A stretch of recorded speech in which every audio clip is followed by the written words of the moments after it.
नमस्कार। मैं शशि श्रीवास्तव आज आपके लिए कहानी लाई हूँ पीले हाथ।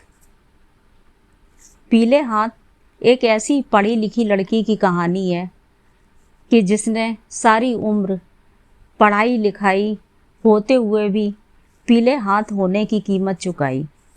बात उस समय की है जब श्वेता 20 साल की थी।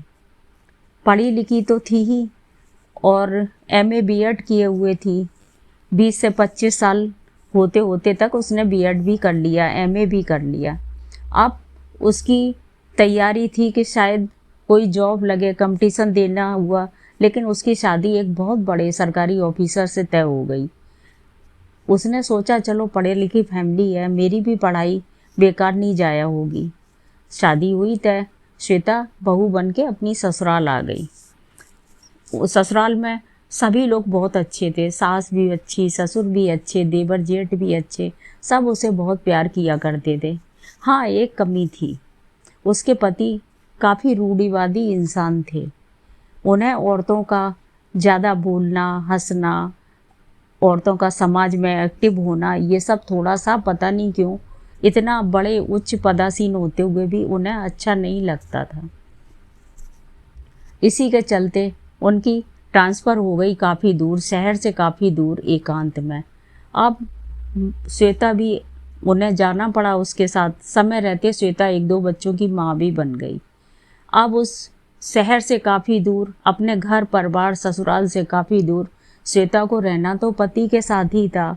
सुबह होता 5 बजे, टिक टिक टिक 5 बज गए। श्वेता उठी, चाय बनाई, टिक टिक टिक 5:30, 5:30 हुए, उसने किचन साफ किया, टिक टिक टिक 6 बज गए।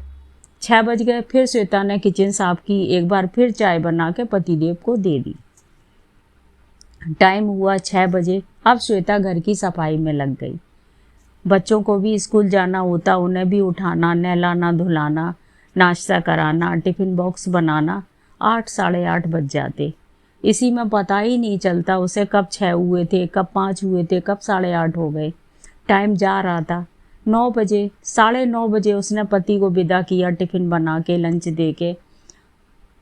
फिर अब अपने घर की सफाई में लग गई, क्योंकि वहाँ शहर से काफ़ी दूर था तो काम वाली भी नहीं मिला करती थी, जबकि पैसे की कोई कमी नहीं थी। अब श्वेता अपना टाइम पास करने के लिए कुछ करना भी चाहती तो पति, अरे नहीं नहीं, मैं कमाता तो हूँ, तुम्हें क्या दिक्कत है, तुम आराम करो। हाँ, आराम ही तो कर रही श्वेता। सुबह 5 बजे से 8-9 बजे तक आराम ही तो करती है। उसके बाद फिर 10 बज गए, 11 बज गए, बेचारी काम निपटाती, 11 बजे तक नाश्ता करती। उसके बाद फिर और काम, किचन के खाने की तैयारी। 3 बज गए, बच्चे आ गए वापस। जब बच्चे आ गए तो उनका भी कपड़े बदलना, नाश्ता देना, खाना देना, इसमें कब समय बीत गया, 4 साढ़े 4 बज गए। धीरे धीरे पतिदेव का भी वापस आने का टाइम हुआ, 5 बज गए। फिर घंटी बजी, पतिदेव आ गए। पतिदेव आए, देखें श्वेता भागती हुई चाय बना के लाई, नाश्ता लाई। तुम क्या करती रहती हो सारे दिन, 5 मिनट तो मेरे पास बैठा करो। अब वो कहाँ से बैठे। जब 5 साढ़े 5 बज गए, फिर शाम के खाने की तैयारी होना, यहाँ बच्चों ने रोना शुरू किया, दोबारा फिर उनका दूध फल देने का टाइम। श्वेता को समझ में नहीं आता मैं क्या करूं, करूं तो क्या करूं। तब तक पतिदेव की प्यारी सी झड़प, चलो आज कहीं घूमने चलते हैं। वो इतनी थक के निढाल हो जाती, बोलती मैं नहीं चल पाऊंगी आज। पतिदेव का मूड अलग झल्ला गया। जब झल्ला गया, अरे तुम क्या करती हो सारे दिन, चलो ना। अब बेचारी कैसे बताए क्या करती सारे दिन। दिन भी बीता, रात के 8 बज गए, फिर वो किचन में लग गई। 9 साढ़े 9 बजे खाना बनाया, सबने खाना खाया, बच्चों को खाना खिलाया, सुलाया, सुबह की तैयारी की नाश्ते की। 9:30 10:30 11 बज गए। 11 होते होते निढाल होके बिस्तर पर सो गई। पति का मन था बातें करने का, उन्होंने कहा सुनो। वो सो चुकी थी। पति जी झल्लाए, पता नहीं क्या करती है सारा दिन, इसे तो 5 मिनट भी मेरे लिए टाइम नहीं है। फिर रात हुई, 11 12 1 बजे आँख खुली। डर की वजह से श्वेता की आँख खुली, कहीं अरे 4 तो नहीं बज गए सुबह के।